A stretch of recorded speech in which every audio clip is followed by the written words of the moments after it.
Hi students, வணக்கம். என்ன பார்க்க போகிறோம்? இயல் 4 பயிற்சி 4.1 13ஆம் கணக்கு என்ன கொடுத்துருக்கோம்.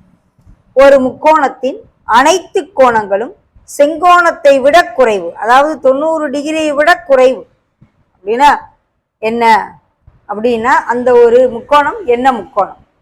90 டிகிரிக்கு மேலே இருந்தால் தான் விரிகோண முக்கோணம், 90 டிகிரி இருந்தால் தான் செங்கோண முக்கோணம், ரெண்டு பக்கம் சமமாக இருந்தால் தான் இருசம பக்க செங்கோண முக்கோணம். நமக்கு அது பக்கத்தை பற்றி கொடுக்கவே இல்லை.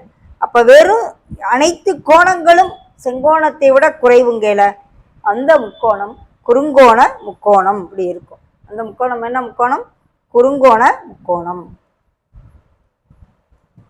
ரெண்டு பக்கம் சமம்னு கொடுத்துருந்தாங்கன்னா தான் இருசம பக்க செங்கோண முக்கோணம்னு சொல்லணும். இன்னொன்று செங்கோணம்னா 90 டிகிரி இருக்கணும். இது எல்லாமே 90 டிகிரியை விட குறைவுனால உனக்கு அந்த முக்கோணம் என்ன முக்கோணம்? குறுங்கோண முக்கோணம். ஓகே.